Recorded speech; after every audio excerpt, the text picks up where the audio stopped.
베드로전서 4장 12절부터 16절까지 말씀 같이 읽어보겠습니다. 사랑하는 자들아, 너희를 시련하려고 오는 불시험을 이상한 일 당하는 것 같이 이상히 여기지 말고 오직 너희가 그리스도의 고난에 참여하는 것으로 즐거워하라. 이는 그의 영광을 나타내실 때에 너희로 즐거워하고 기뻐하게 하려 함이라. 너희가 그리스도의 이름으로 욕을 받으면 복 있는 자로다. 영광의 영 곧 하나님의 영이 너희 위에 계심이라.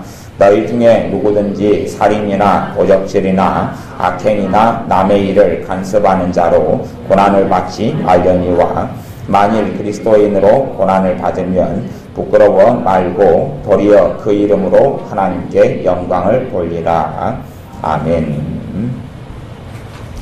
사랑하는 자들아, 너희를 시련하려고 오는 불시험을 이상한 일 당하는 것 같이 이상히 여기지 말아라. 신자의 삶 속에서 시련하려고 단련하려고 오는 불시험이 이상한 일이 아니라 신자들의 삶 가운데 당연히 있는 일이다, 그렇게 말씀하면서 두 가지 고난에 대해서 이야기합니다. 첫째는 이 하나님을 위하여 받는 고난, 하나님을 위하여 받는 고난. 그리고 두 번째는 15절에 우리 어리석음과 실수와 잘못과 죄로 인하여 오는 고난, 그것을 이야기하는데, 오늘은 하나님의 영광을 위한 고난보다 우리의 실수와 잘못과 죄로 인하여 오는 고난에 대해서 말씀을 좀 전하겠습니다. 15절을 제가 읽어보겠습니다. 너희 중에 누구든지 살인이나 도적질이나 악행이나 남의 일을 간섭하는 자로 고난을 받지 말려니와. 고난의 이유 가운데 90% 또 그 이상은 나로 인하여 고난이 옵니다. 나의 실수, 나의 잘못된 행위, 나의 죄, 그런 것들로 인하여서 고난이 찾아옵니다. 더 나아가서 단순하게 어떤 고난의 문제가 무조건 죄다, 그렇게 설명하고 단정 짓기는 꽤 어렵습니다. 무슨 말이냐 하면, 어떤 문제 속에서 내가 하나님을 의지하고 의뢰했으면, 또 그 문제를 놓고 기도했으면 고난이 없을 것인데 기도하지 않았기 때문에 오는 고난이 있지요.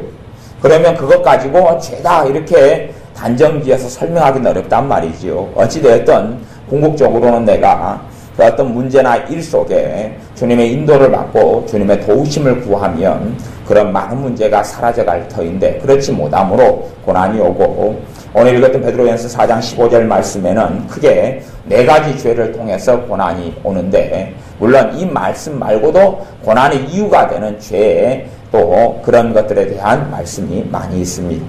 여기서 4가지를 일단 설명하고 다른 것들을 좀 더 말씀을 나누겠습니다. 살인으로 고난을 받지 말려니와, 살인을 통해서 고난이 온다. 성경에 우리 주님께서 살인은 사람을 미워하는 것이 살인이다 그랬습니다. 사람을 미워하는 가장 일반적인 방법이 뭐냐 하면 사람으로 인하여 상처받는 것이 미워하는 것입니다. 사람으로 인하여 상처받았어. 어떤 사람의 말이 내게 앙금이 되고 내게 상처가 되었어요. 그러면 그 상처로 인하여 고난이 찾아옵니다. 왜냐하면 그것이 살인이기 때문에 그렇습니다. 형제를 미워하는 자마다 살인하는 자니 그랬습니다. 물론 사람을 진짜로 칼로 찔러 죽이게 되면 그는 형법상에도 살인마가 되어져서 감옥에 들어가고 징역을 살게 될 거나 아니 무기징역이나 사형을 당할 수도 있겠죠. 그런 실제적인 살인 넘어서서 우리 주님께서 말씀하신 살인은 사람을 미워하고 싫어하고 증오하는 것 때문에 고난이 닥쳐온다 그랬습니다. 그런 의미에서 우리가 자녀 교육을 할 때도 형제를 서로 미워하고 다투고 싸우는 것을 방치해 두게 되면 자녀들의 삶 속에 살아왔던 연수만큼 고난이 찾아온다는 것을 이해하고 알아야 됩니다. 형제가 계속 다투고 싸운다. 이걸 부모가 방치해서 교육을 제대로 시키지 않아서 계속 형제끼리 미워하고 다투는 형제로 만들어 놓으면 그들의 인생 속의 고난은 멈추지 않게 될 것입니다. 가까이 눈에 보이는 형제를 사랑치 않는 자가 눈에 보이지 않는 하나님을 어떻게 사랑하겠느냐? 말씀 안대로, 그 말씀 그대로이기 때문에 그렇습니다. 상처가 많은 사람은 사람을 용서하지 않고 미워함이 많기 때문에 고난이 그만큼 많이 찾아옵니다. 그런 의미에서 가해자보다 피해자가 고난이 많다는 것을 생각해야 됩니다. 세상적으로는 가해자가 못된 사람이어서 가해자가 큰 고난이 찾아올 것 같아. 또 가해자도 고난이 찾아옵니다마는 피해자는 날마다 그 가해자에 준 상처를 곱씹고 살기 때문에 뒷걸모와 태산이 되어져서 훨씬 더 많은 죄 가운데 빠져들게 됩니다. 상처가 많은 것만큼 마음의 평안도 없고 기쁨도 없고 하나님의 은혜도 없게 됩니다. 왜냐하면 하나님 보시기에 살인죄이기 때문에 그렇습니다. 또한 도적질하는 사람이 살인죄를 고난을 받는다라고 말씀합니다. 남의 것을 탐하고 훔치는 사람들에게 고난이 있다. 가장 큰 고난으로 인해서 이런 죄들로 인한 고난으로 마귀가 역사하고 마귀의 역사로 인해서 그들이 잃게 되는 가장 큰 축복들은 첫째 하나님께 나아가는 길이 막혀버립니다. 하나님을 만나는 길이 가로막히고 신앙 믿는 사람들은 기도의 문이 닫혀버리고 기도가 안 되고 말씀의 은혜가 사라져버리고 예배의 은혜가 사라져버리고 이런 부분을 사탄은 마음껏 공격할 수 있는 문을 열게 됩니다. 그런 의미에서 믿음이 퇴보하고 떨어지고 주님의 기쁨과 평강을 잃어버리는 신자들이 많습니다. 또한 악행, 잘못된 행위, 죄된 행위를 함으로 고난이 따라온다. 지금 이것은 불신자에 대한 이야기를 하는 게 아닙니다. 신자에 대한 이야기를 합니다. 너희가 그렇게 너희 중에 그런 것이지 너희는 지금 신자를 이야기하는 거, 불신자의 삶을 이야기하는 게 아닙니다. 불신자의 삶은 악한 사람들, 세상 사람들, 하나님을 모르는 사람들은 악한 자의 형통 이런 것도 많다 그랬어요. 악한 자의 형통. 그러니까 악한 자는 마음껏 악을 저지르고 돈을 100억, 1000억 사기쳐도 들키지도 않고 그리고 자기가 100억을 벌고 나면 1000억이 벌리고 이런 일이 있다고 성경의 시편에는 이야기했고 그것 때문에 너희들이 믿음에 있어 파선하지 않도록 주의해야 된다고 말씀하고 있습니다. 세상 사람들에 대해서 하는 이야기가 아니지 신자 이야기입니다. 신자는 이런 일들을 통해서 고난이 찾아온다고 이야기하고 있습니다. 저는 자녀교육에 대해서 꽤 많이 말씀을 나누고 가르치고 있습니다. 물론 우리 교회에서는 좀 간혹 가다가만 하고 하지만 집회 같은 데서는 사실은 꽤 많이 하는 경우가 많습니다. 왜냐하면 자녀 교육을 제대로 안 해서 받게 되는 부모의 고통과 고난이라는 것은 상상할 수 없이 크고 많기 때문에 그렇습니다. 그것으로 인해서 닥쳐올 고난은 상상할 수가 없습니다. 또 남녀간의 이성교절에 인해서 서로 맞지 않는 사람이 결혼해서 겪게 되는 고통과 고난은 상상할 수 없이 많습니다. 제가 이성교제에 대해서도 계속 이야기할 때 두 사람이 연애할 때에 서로 싸우고 다투는 것을 해결하는 방법을 배워야 됩니다.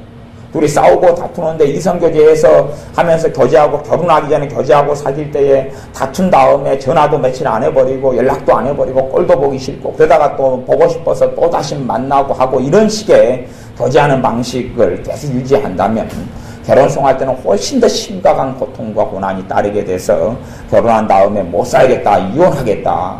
그런 사람이 무척이나 많습니다. 교제하기 전에 교제하면서 이런 문제를 다 정리해서 최소한 교제하고 사귈 때 큰 트러블도 없고 큰 문제도 없이 만들어놔야 돼. 그 다음에 결혼하면 그래도 문제가 있어요.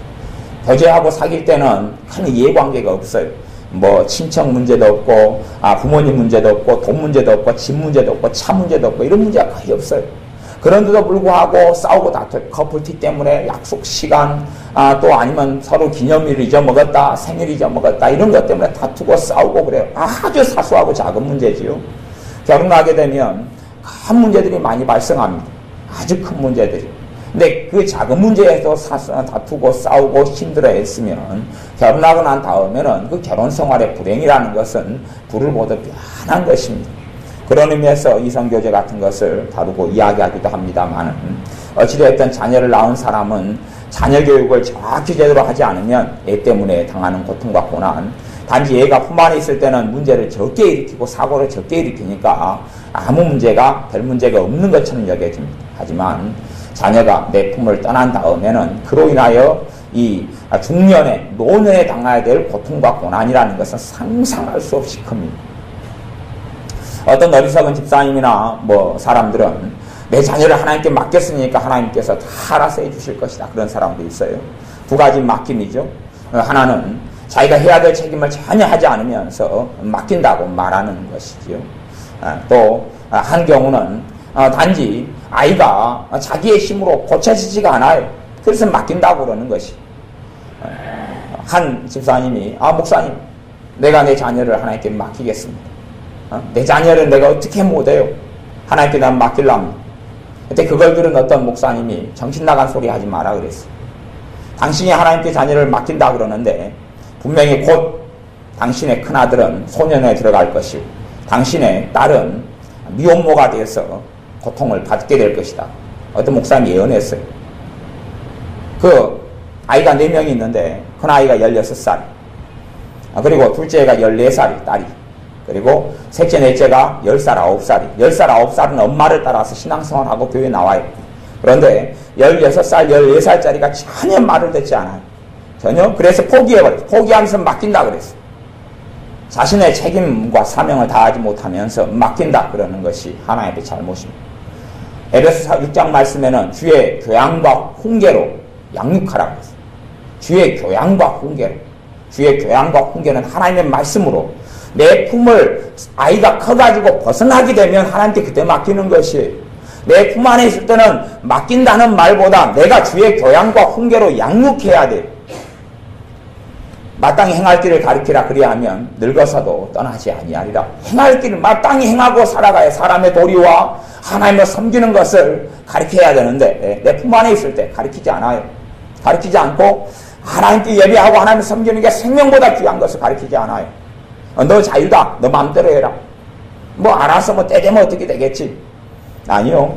아이가 이제 커서 청년 때 지날 때는 별로 그렇게 큰 고통이 들었는지 모릅니다. 그 자녀가 결혼을 해보면 그때부터 부모에게는 비극이 찾아오기 시작합니다. 이 목사님이 이야기했던 대로 예언을 갑자기 입에서 튀어나온 예언을 했다 그래요. 그 목사님 이름이 케네스 에긴 목사님이에요. 유명한 분이죠. 예전에 돌아가신 분인데 오래된 일찍부터 그냥 사역을 했다. 하나님 일을 했던 분이에요. 그리고 그 예언대로 그 16살 되는 아들은 소년에 들어갔어요. 죄를 짓고. 그리고 14살 된 딸은 미혼모가 됐어요. 그것 때문에 부모가, 엄마가, 아빠가 당했던 고통과 혼란은 말할 수 없이 커요.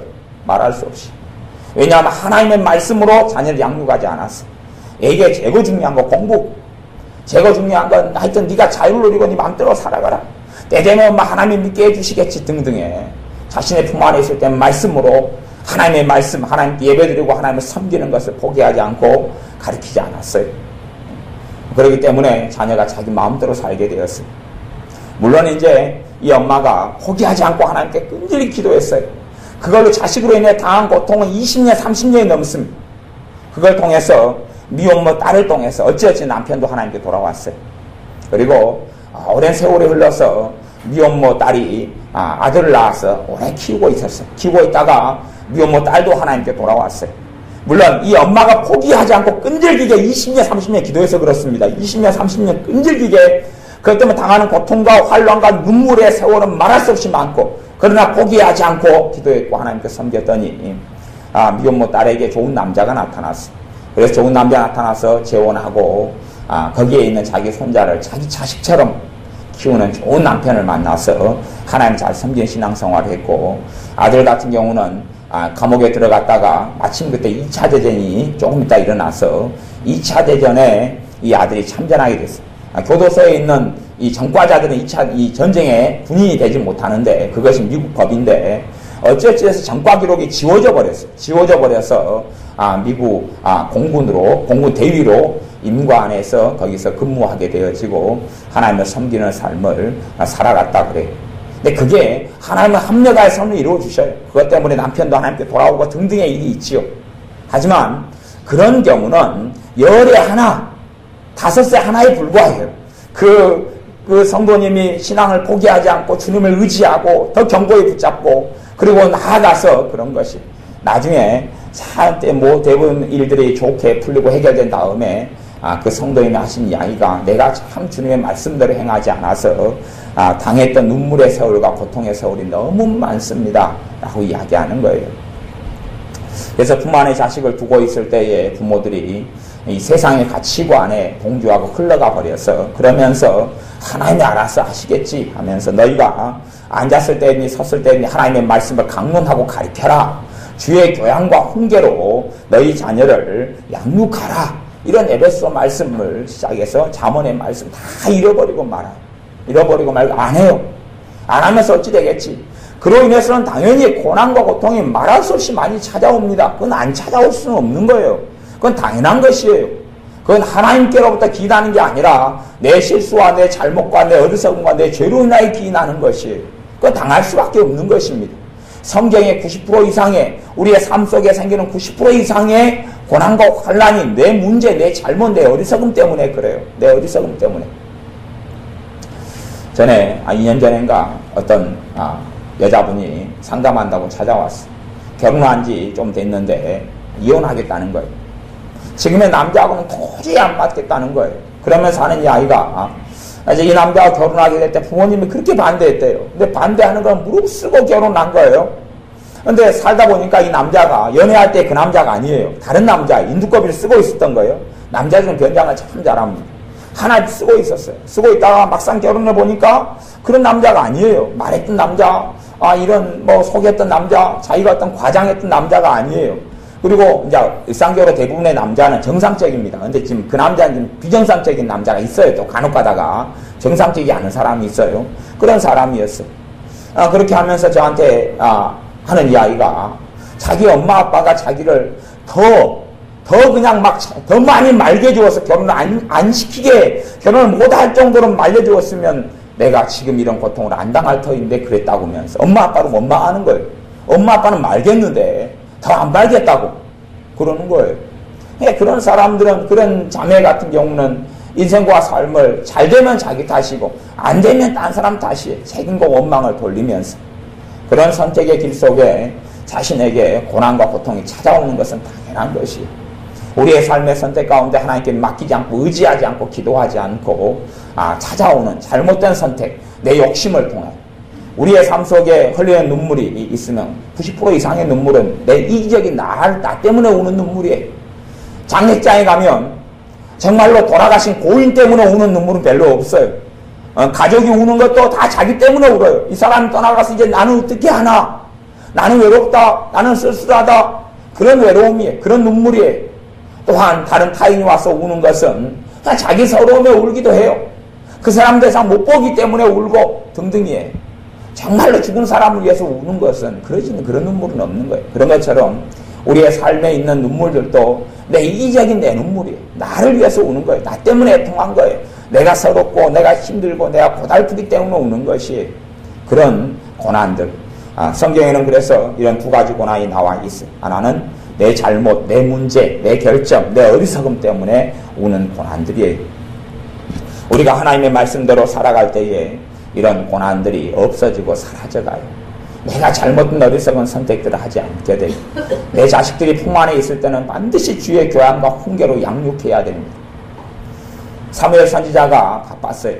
하나님 일을 하느라 바빴어요. 결혼한 다음에 애들을 가르치지 않고 양육하지 못했어요. 왜냐하면 비행기도 없고 차도 없어서 걸어서 다니면서 전국을 다니면서 하나님 말씀을 전했기 때문에 그래요. 그래서 자녀가 주의 교양과 훈계로 양육되지 못했어요. 하나님이 책임져 주는 것과 상관없습니다. 어찌되었든 사무엘 선지자의 자녀들은 잘못된 길로 걸어갔어요. 다윗도 마찬가지입니다. 하나님의 사람 다윗이 이 여자가 좋으니까 당시의 장군이고 권력자이기 때문에 이 여자를 아내로 삼아요. 저 여자가 좋으니까 저 여자를 또 아내로 삼아요. 마누라를 많이 두었어요. 자기가 좋은 이쁜 마누라를 여러 명을 두어서 거느리고 살고 지가 행복을 누리는 건 다윗의 자기 기쁨이었지만 거기에서 자녀들이 주렁주렁 생겼어요. 부모가 틀리고 엄마가 틀리기 때문에 서로 다투고 싸우고 시기하는 거 당연한 거지요. 그리고 자녀들의 삶 속에는 온갖 죄로 얼룩졌어요. 그리고 자녀들이 서로 배반하고 팔고 형제끼리 칼로 찔러 죽이고 이것이 다윗 왕에게 있었던 역사입니다. 다윗 왕은 자녀를 제대로 양육시키지 않았어요. 다윗 왕은 믿음의 사람이에요. 자기는 하나님을 잘 섬겼어요. 자기는 하나님을 잘 믿고 잘 기도 생활하고 잘 섬겼어요. 그러나 자녀들을 하나님의 말씀으로 양육하지 않았어요. 어떤 자녀에 대해서는 너무나 이쁘고 귀여우니까 압살롬 같은 자식은 한마디 꾸중도 않고 야단도 안 하고 때리지도 않았어요.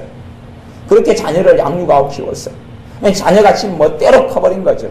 그래서 지가 상처를 받으니까 상처는 형한테 원한을 품고 형을 모의해서 자기 이복형을 찔러 죽여버립니다. 그런 일을 행하는 거예요. 이기적으로 자기 중심적으로 키워놓으면 이기적인 사람은 그러는 거예요. 나에게 조금 해가 되고 나에게 조금 힘들면 그 원한이 읽지를 않는 거예요. 읽지를 않고 이빨이 뜩뜩 가는 거예요. 자기가 중심인데 왜 나를 힘들게 하느냐고. 그런 식으로 자녀를 이기적으로 자녀 중심으로 키워놓는 사람이 있어요. 자녀가 어릴 때는 반드시 가정의 중심은 부모지 자식이 아닌 걸 알아야 됩니다. 자식을 위해서 부모가 다 희생하고 살아가면 자식들은 정말로 악한 자들로 나타나고 맙니다. 악한 자들이. 지그들 중심으로. 그래서 지그들이 힘들 때 되면 커서도 부모한테 효도하는 게 아니고 힘들 때 되면 부모한테 손 뻗쳐요. 엄마 도와줘요. 아빠 도와줘요. 엄마 내가 이런 빚을 졌으니까 지금 집 팔아요. 그거. 집 팔아가지고 엄마 아빠는 전세 살고 사골세 살고 이 자식을 안 도와줄 거예요. 그러는 것이에요. 이기적으로 키워놓으면 끝까지 부모를 물고 늘어지고 부모에게 고통을 주고 환란을 줘요. 어찌 자녀를 양육할 때 가정의 중심은 부모지 자식이 아니에요. 자식이 아니에요. 부모지 자식이 아니에요. 자식 중심으로 잠자는 시간도 식탁의 메뉴도 음식도 자식 중심으로 다 맞추는 부모들은 망조가 될 거예요. 왜 망조가 되냐 그러면 부모는 부모고 자식은 자식이고 모두 가정의 모든 책임과 사명은 부모에게 있는 거예요. 청지기의 사명은 부모에게 있는 것이고 책임도 고난도 권위도 부모에게 있는 것인데 자기의 고난과 책임을 자식한테 양도해줘 버려요. 넘겨줘 버려요. 너희를 위해서 잠자는 시간도 맞춰주마. 너희를 차에 태워서 학교에 보내주고 너희들이 학교에 올 때 차에 태워가 데리고 오고 학원에 차에 태워가지고 보내주고 허리띠를 졸라가지고 더 비싼 학원에 보내주고 더 비싼 과외 신청을 구하고 더 좋은 맹모 삼천지교 같은 거지. 그것도 정말 어리석고 멍청한 것이에요. 자식을 위해서 이사하고 자식을 그건 어리석은 거. 어쩌다가 하나 대박 맞은 것이에요. 그리고 그 안에 몇 가지가 맞아서 그러는 것이 자식을 위해 살아가는 인생은 하나님이 정말로 싫어하셔요. 하나님을 위해 살 때 자식을 복 주시는 것인데 자식을 위해 살아가요. 자식을 위해 살아가는 부모는 항상 자식 때문에 가지게 되는 눈물을 피할 수가 없습니다. 내 이 자식이 고통을 주고 이 자식 때문에 울고 저 자식 때문에 울고 남편과 아내를 위해 살아가는 사람들이 있어요. 남편과 아내들을 위하여 살아가는 사람은 남편을 위해 사는 여자는 남편 때문에 눈물이 그칠 날이 없을 것이고 남편을 위해 사는 아내는 남편 때문에 눈물이 그칠 날이 없을 것이. 왜냐하면 그것은 잘못된 자리이기 때문에 그래요. 주님을 위해 사는 사람이 남편으로 인하여 아내로 인하여 가정으로 인하여 좋은 열매를 가지게 됩니다. 또한 고난과 고통이 와도 그것이 큰 고난과 고통이 되지 않고 큰 문제가 되지 않습니다. 인생의 행복과 인생의 평안을 가져갈 정도의 문제가 되지를 않는 것이에요. 지금의 신자들은 세상의 가치관에 따라서 자식을 위해 살아갑니다. 자식을 위해 모든 걸 쏟아요. 기도도 자식을 위한 기도로 썼고 생활도 자식을 위해 사고 사는 것도 자식을 위해 살아요. 계속 해줘보세요. 언제까지 그렇게 되는지. 30살이 된 자식을 위해서 40살이 된 자식을 위해서 50살이 된 자식을 위해 해줘보세요. 여러분이 무덤에 들어가셔서 무덤에 들어갈 날이 내일 됐다 그래도 자식은 또 해달라 그래요. 여러분이 내일 85이 돼가지고 이제 움직일 거동할 힘이 없어서 설거지라도 할 힘이 있으면 엄마 나 위에 설거지 해줘 그러는 겁니다. 나 위에 빨래 해줘 그러는 것입니다. 그렇게 하고 끊임없이 원망을 해요. 다른 사람을 의지하는 사람은 뱃속 안에 깊이 원망을 가지고 있어요. 다른 사람을 의지하는 사람은 자기가 자기 인생에 책임을 안 지겠다는 것이 책임을 안 져요. 다시 이야기하면 마음과 삶이 어른이 안 되는 것이 어른은 책임을 지는 것이 어른은 의무가 뭔지를 알고 책임이 뭔지를 알아요. 좋은 것만 자기 하고 싶은 것만 하고 살면 어른이 아니에요. 몸뚱아리는 어른이 되어져도 자기가 하기 싫은 건 안 하고 하고 싶은 것만 하고 좋아하는 것만 하고 어른이 안 된 것이에요. 몸뚱아리가. 몸뚱아리가 어려지만 마음속이 이 심령이 인격이 어른이 안 된 것이. 애들 중심으로 키워놓으면 애들은 그렇게 됩니다. 자기 집에서 자기들은 떵떵거리고 놀고 자기 멋대로 살아요. 그러면서 부모가 다 해야 돼. 부모가 다 해야 돼. 자식을 잘 키우면 초등학교 이제 뭐 고학년 될 때부터 고학년 4, 5, 6학년 때부터 자식들이 살림을 맡아서 하기 시작해야 돼. 청소도 맡아서 하기 시작해야 되고 빨래도 맡아서 시작해야 되고 다림질도 배워서 하기 시작해야 되고 음식 만드는 거, 밥 하는 거, 설거지하는 건 다 기본적으로 맡아서 할 수 있어야 돼. 그것이 사실은 제대로 키우는 것이. 아니 누가 부모라 해서 설거지하는 게 좋단 말입니까? 안 좋아요. 하지만 어른이기 때문에 책임과 의무를 다해서 설거지하고 밥하고 애들 키우고 똥 닦아주는 걸 한단 말이에요. 하기 싫은 것들을. 누가 똥냄새 맡기를 좋아해요? 똥냄새 맡으면 다 도망가지. 우리 정교사님도 애들 똥냄새에 도망갔잖아요. 똥 그러고 도망가잖아요.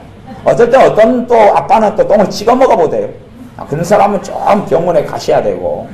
근데 다 싫어요. 애들 똥 싸는 거 싫어요. 이쁘다가도 똥 싸면 그 다음에 던지고 도망가버려요. 아빠들이. 그게 당연한 것이에요. 하지만 그럼에도 똥을 닦아주고 치워주는 것이 그게 책임이죠. 책임. 근데 아이들이 책임을 느끼지 못하면 책임성을 가진 사람이 되지 않게 교육을 하면 부모를 그렇게 고통스럽게 만들고 힘들게 만들어요. 하나님의 말씀으로 자녀를 양육해야 됩니다. 주의 교양과 훈계로 자녀를 양육해야 됩니다. 내 품 안에 있을 때 바르게 자녀를 키워야 됩니다. 내 품 안에 있을 때. 왜 디모데가 되었냐 하면 외조모 로이스와 엄마 유니게가 하나님의 말씀으로 디모데를 양육했습니다. 뭐 당시에 대학은 없어서 대학은 못 보냈겠죠. 하지만 하나님의 말씀으로 할머니와 엄마가 양육해서 디모데라는 정말 멋있는 하나님의 사람이 나왔습니다. 그런 것처럼 내 품 안에 있을 때 또한 내 품 안에 있을 때 자녀를 잘 양육하지 못했으면 자녀 때문에 겪는 고난과 고통은 당연한 것인 줄 알아야 됩니다. 그러나 주님을 의지하고 의탁하면 모든 것이 합력하여 선을 이루게는 해주실 것이. 하지만 고통과 고난의 세월이 길다는 것은 꼭 알아야 됩니다. 안길 수는 없습니다. 그것이 왜 내게 이런 고통이 있느냐 하는 문제가 아니라 내가 주님의 말씀대로 자녀를 양육하지 못했습니다. 하나님의 말씀대로 자녀를 키우지 못했습니다. 라고 고백하고 기도해야 됩니다. 그리고 또한 부모의 이런 고난이 조금이라도 남아있을 때에 자녀를 바른 자리에서 하나님께 예배하게 만들고 주일날 되면 하나님께 예배하고 찬양하고 경배하게 만들고 생활 속에서 매일 하루에도 기도 시간을 가지고 기도하게 만들고 성경 읽게 만들고 하나님의 뜻을 가리키고 하나님의 말씀을 가리키고 해야 되는 것이 우리 지혜는 책 읽기를 좋아합니다. 책 읽기를 좋아해요. 자주 책을 손에 안 띄어요. 그러나 책 읽기를 좋아하는 것과 글을 쓰는 것은 틀려요. 책을 읽은 다음에 내 것을 만들어서 글을 쓰는 것을 훈련해야 돼요. 책을 읽는 것, 그 중에서 만화책 읽고 소설책 읽는 것은 정말 쉽고 편해요. 정말 쉽고 편해요.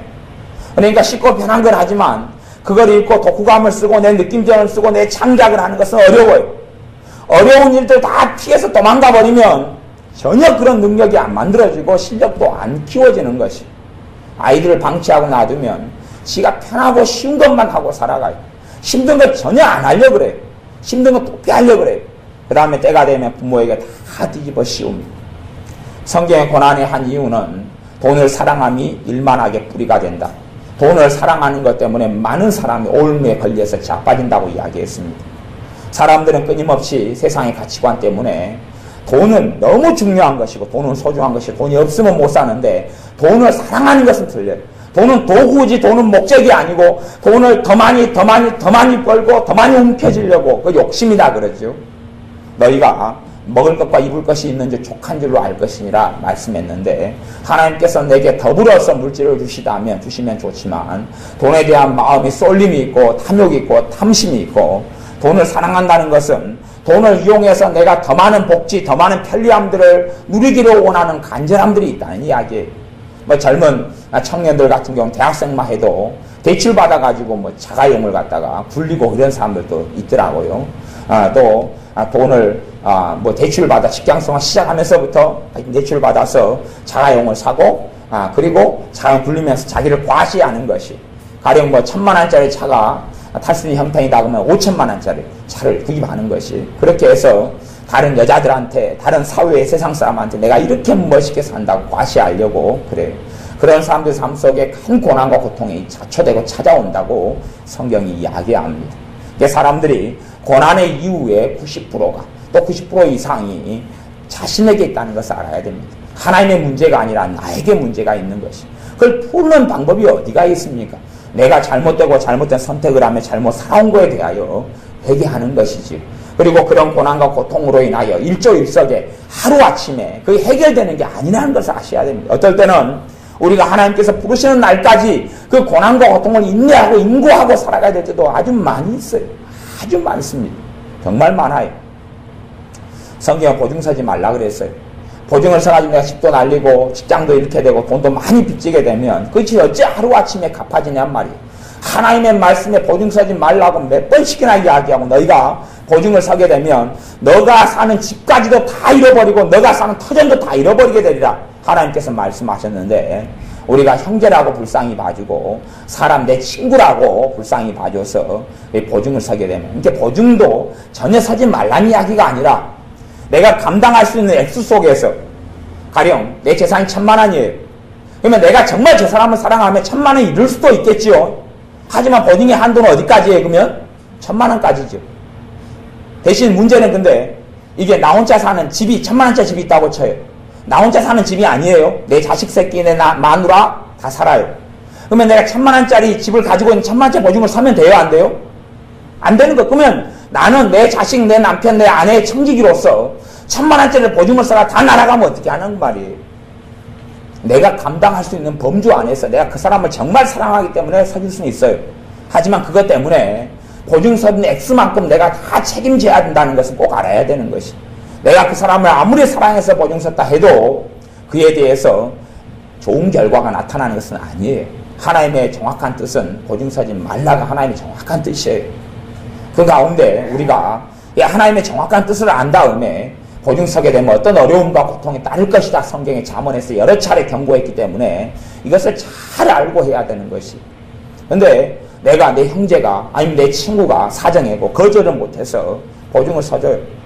그런 다음에 내가 저 사람을 사랑해서 위에서 불쌍해서 서줬기 때문에 내겐 하나님께서 복 주실 것이다 기대하고 있어요. 하지만 보증 때문에 모든 것이 다 날아갑니다. 다 날아간 다음에 하나님 내게 왜 이런 고통스러운 삶을 살게 합니까?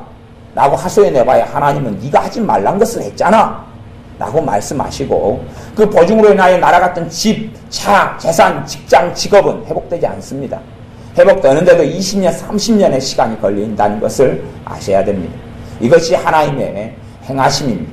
근데 사람들은 자기가 어떤 걸 잘못된 일을 행해놓고 모든 걸 그것 때문에 가시온 금기를 거두면서 하나님 하루아침에 다 없애주세요 합니다. 하나님은 그런 기도에 그런 식으로 응답하지를 않습니다. 그러니까 사람들은 어떤 기도를 해도 내가 다 저질러 놓고 하나님 다 치워주시고 땜빵 해주세요 하는 기도를 합니다. 근데 그런 기도는 5년하고 10년에도 응답이 안 됩니다. 그러니까 그런 식의 내가 행해놓고 하나님께 모든 걸 덤태기 씌우는 식의 기도, 내가 다 잘못 행해놓고 잘못 행한 것을 다 하나님이 다 바로잡아 주십시오 하는 식의 기도는 응답이 없습니다. 하나님은 그런 것을 응답하지 않습니다. 대신 내가 잘못 살고 잘못 행한 것을 주님 앞에 회개하고 뉘우치면서 그러면서 하나님 도와달라고 탄원하고 기도하는 것에 있어서는 어느 정도까지 열매를 볼 수 있고 하나님의 도우심을 받을 수 있습니다. 그러나 내가 잘못 행하고 잘못 산 거에 대해서 원망하고 한탄하면서 왜 내가 이런 비참한 삶을 살아야 되냐면서 기도하는 사람은 전혀 들으심을 받지 못하고 그 기도만큼 하나님의 징계 속에 들어가게 됩니다. 죄이기 때문에 그렇지. 우리의 삶의 고난의 이유가 주님을 위하여 고난을 당하면 하나님의 영광이 그와 함께합니다. 주님을 위하여 당한 고난으로 우리의 삶 속에 조금이라도 채우다가 주님께 가야 됩니다. 주님 때문에 힘들고 주님 때문에 울고 주님 때문에 때론 고통스럽고 주님 때문에 가슴을 치는 고난, 그런 고난을 우리가 조금이라도 체험하다 가야 됩니다. 나아가서는 하나님께서 하지 말라 하는 일을 행함으로 우리가 고난을 자초하지 말아야 됩니다. 하나님께서 하나님의 자녀가 평안하기를 원하십니다. 하나님의 자녀가 평강한 삶을 살기를 원하십니다. 장래에 소망이 있고 기쁨이 있는 삶을 살기를 원하십니다. 하지만 내가 하나님의 말씀과 어그러져서 잘못된 길을 걸어가고 잘못 행하게 되면 그 중에 가장 큰 고난은 잘못된 결혼, 또 잘못된 자녀 양육, 이걸 통해서 인생에서 가장 큰 고난이 찾아옵니다. 그렇기 때문에 정말 교제할 때는 서로 커뮤니케이션 하는 걸 배워야 돼요. 또 자식을 낳았으면 자식을 양육하는 것을 꼭 배워야 됩니다. 그냥 낳았다 해서 자동으로 키울 수 있다고 생각하면 정신 나간 사람들이 자녀를 키우는 건 정말 어려운 일입니다. 공부해야 돼요. 또 남자나 여자가 서로 다른 존재, 남자와 여자가 다른 존재예요. 사랑으로 얼마까지는 커버할 수 있을지 몰라도 서로 이해하고 알고 알아간다는 것은 노력이 필요하고 예습이 필요한 것이에요. 아니 30살에 서로 결혼했다고 쳐요. 근데 30년 동안 사는 환경도 틀리고 부모도 틀리고 먹은 것도 틀리고 지역도 틀리고 습성도 틀리고 가족 문화도 틀리고 배경도 틀리고 다 틀릴 터인데 어떻게 하나로 맞춰가는 게 쉽냔 말이에요. 그렇기 때문에 상대에 대해서 더 공부하고 상대에 대해서 더 알아가고 더 이해해가고 그럴 때만이 진짜 사랑 속에 들어갈 수 있어서 맞추고 살 수 있는 것이 상대를 이해하려는 아무런 노력도 없고 상대를 알려는 아무런 노력도 하지 않고 그래서 상대 부모 이름을 물어보면 부모 이름까지 모르는 사람도 있어요.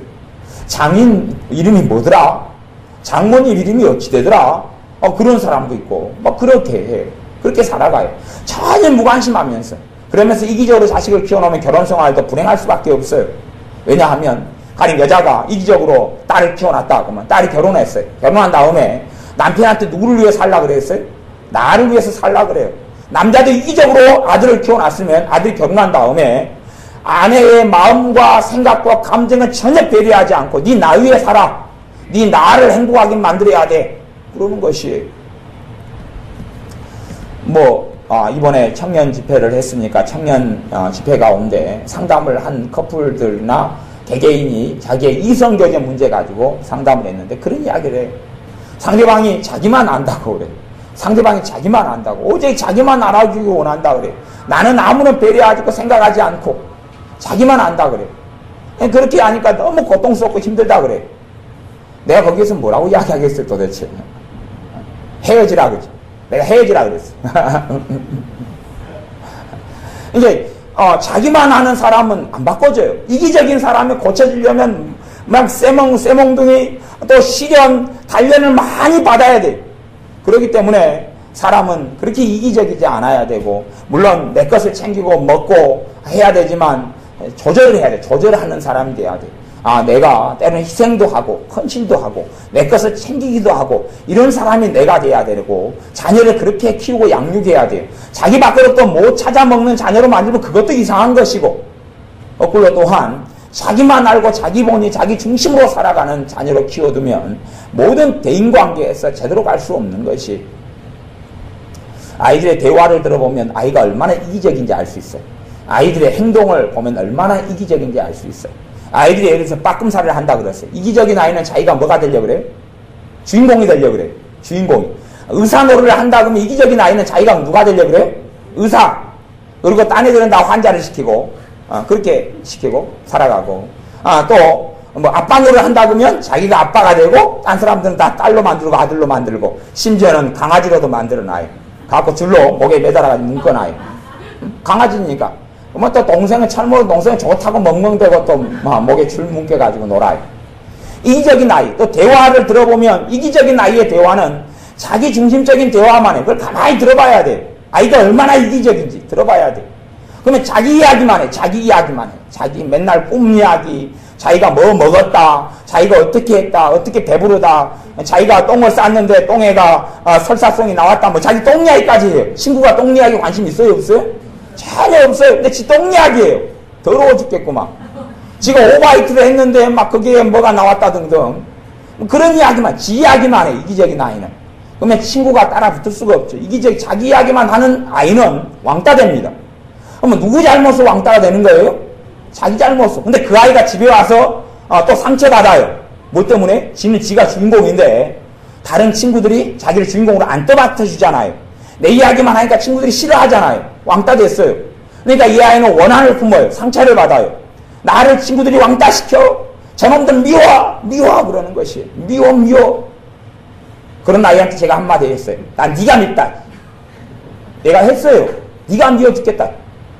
네가 이기적으로 딴 사람 배려하고 딴 사람 말 들어주고 섬겨주고 그러면서 너를 왕따시키면 그들에게 문제가 있다. 하지만 너가 받기만 받을 줄 알고 섬겨주지 못하고 베풀어주지 못하고 말을 들어주지 못하고 그러면서 너를 왕따시키니까 난 미워.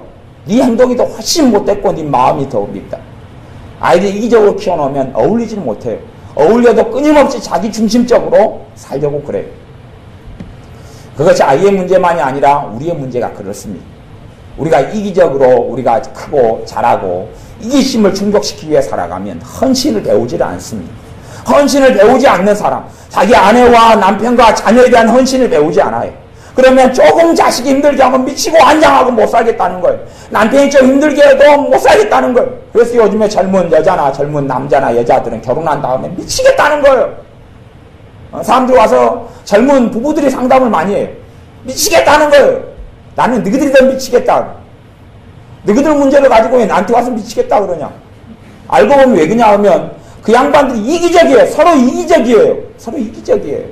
서로 이기적이니까 지가 그 남자 생일에 챙겨주지 않은 것은, 남편 생일에 챙겨주지 않은 것은 자기한테는 아무 꺼리낌이 안 돼요. 문제가 안 돼요. 근데 거꾸로 그 남편이 자기 아내인 자기 생일에 안 챙겨주면 미치겠다는 거예요.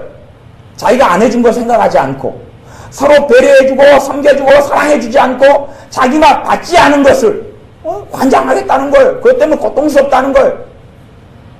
그래서 속으로 대놓고 이야기 못합니다. 대놓고 이야기하면 야, 저 목사님이 참 사랑이 없다 그래. 속으로 내가 너희들 때문에 미치겠다. 어찌 그렇게 이기적인 사람끼리 만나가지고 이기적으로 살면서 너희들이 힘들다 그러냐. 이기적인 사람은 상처를 많이 받습니다. 요상한 상처요. 몬스터같은 괴물같은 상처예요. 이기적인 사람은 아픔이 많습니다. 헌신을 배우고 섬김을 배우는 사람은 어딘가에서는 상처 안 받습니다. 내가 배려해주고 섬겨주고 사랑해주는 것이 상식이고 삶이고 정상인 줄 알기 때문에 그렇습니다. 이기적으로 우리가 살아오는 사람은 하나님도 내 중심으로 살아주세요. 하나님도 내가 우주의 중심인 줄 알아서 내 중심으로 하나님 움직이세요. 내 뜻대로, 내 말대로, 내 행위대로, 내 삶대로 하나님의 나만 신경 써주세요. 하고 살아갑니다. 그리고 인생의 고통과 삶이 어려움이 많습니다. 하지만 정말 사람은 하나님 중심으로 살아야 됩니다. 행동이나 삶이나 생활이나 하나님 중심으로 살아야 됩니다. 하나님께서 내게 있는 걸 모두 다 뽑아내고 그런 삶은 아니에요. 하나님께서 하나님 자녀 축복합니다. 하나님 자녀와 함께합니다.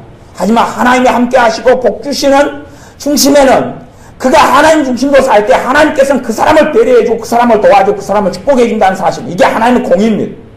하나님의 의로움이 그것이에요. 그가 하나님을 위해서 목숨을 바치면 하나님은 그를 위해서 그의 목숨을 주고 그에게 영생을 주고 그에게 하나님의 나라를 주며 그에게 은혜와 평강을 주십니다. 그것이 하나님의 공의입니다. 그래서 우리가 하나님을 위해서 마음과 생각과 뜻과 삶을 내놓지 않으면 우리 주님의 십자가의 권능이 내 삶 속에 나타나지 않는다는 사실입니다. 우리의 삶 속에 이기심을 무너뜨려야 됩니다. 내 중심성을 무너뜨려야 됩니다. 그러기 위해서 때로는 내가 그냥 욕도 실컷 들을 때는 들어보고 또 내가 희생도 할 때 되면 충분히 하는 것도 훈련해야 됩니다. 희생을 충분히 하는 것, 충분히 희생하는 것도 훈련해야 됩니다. 그런데 익숙해지지 않으면 내 이기심이라는 내 중심성은 깨지질 않습니다. 깨지질 않아요. 그래서 이기적인 사람은 이기적인 사람을 만나게 합니다. 그래서 성경에는 보면 철이 철을 날카롭게 한다 그럽니다. 철이 철을 날카롭게 한다. 그러니까 다시 이야기하면 그냥 그런 사람이 만나가지고 서로 막 갈아뭉개지는 거예요. 뭘로? 몽돌로 만들어요. 몽돌로. 그러니까 날카로운 사람이 서로 날카로운 방식이 틀리죠. 방식이 틀려요. 근데 막 날카로워지고 그냥 갈아지는 것이 결혼생활의 행복이 하나님께 주시고자 하는 궁극적인 것이 아닙니다. 가정이 하나님 주시고자 하는 최고의 축복이 아닙니다. 그가 하나님의 영광 속에 들어가는 것, 하나님 나라에 가서 하나님께로부터 칭찬과 존귀와 영광을 얻는 것이 하나님의 뜻이고 목적입니다. 그것 때문에 이 땅에서 가정생활 가운데 내가 생각한 것보다 좋은 남편, 좋은 아내를 하나님이 안 주시는 이유도 있습니다. 좋은 남편, 좋은 아내가 아니라 나를 연단시킬 남자, 나를 연단시킬 아내를 줍니다. 그 아내가 아니었더라면, 그 남자가 아니었더라면 내가 하나님께 돌아오지 못하는 그런 남자, 아내를 줘서 서로 막 갈아뭉개게 만듭니다. 그래서 하나님 앞에 항복하게 만들고 헌신하게 만듭니다. 때로는 그러한 통로가 내 자녀가 될 수도 있음도 아셔야 됩니다. 내 자녀를 통해서 나는 하나님께 전적인 의탁을 하고 항복하는 것을 배우게 되고 내가 할 수 없는 것을 하나님이 행하시는 것을 볼 때도 많을 것입니다. 우리의 삶 속에 오는 시련과 고난들에 대해서 이상하게 생각하지 말고 이것이 내 믿음이 성숙하고 연단되고 주님을 알아가 좋은 기회로 삼아야 됩니다. 내 삶 속에 내 믿음이 단련되고 내가 하나님을 믿어드려서 하나님의 열매가, 하나님의 역사가 나타나는 좋은 기회로 어려움과 고난을 삼아야 됩니다. 물론 전혀 힘들지 어렵지 쉽지 않을 것입니다. 고통스럽고 힘들고 가슴을 치고 싶을 때가 많을 것입니다. 하지만 그 가운데 내가 하나님을 믿어드리고 하나님을 신뢰해드려서 살아계신 하나님께서 그 문제 가운데 일 가운데 관여하시는 것을 체험하시기 바랍니다. 기도하겠습니다. 아버지 하나님, 우리의 삶 가운데 생기는 많은 고난 가운데 90% 이상이 내 어리석음, 내 잘못, 내 부족함, 내 죄 때문에 생겨나는 것이고 심지어 내 기도하지 않는 것 때문에 생겨나는 것이온데 우리가 이 고난의 원인에 대해서 하나님께 책임을 떠넘기고 원망하고 한탄하며 절망하며 비관하며 믿음이 떨어지며 불신앙하며 의심하게 되는 일이 얼마나 많은지요. 고난의 이유를 돌이켜보고 우리 자신을 먼저 돌아보는 믿음의 사람들이 첫째는 되게 하여 주옵소서.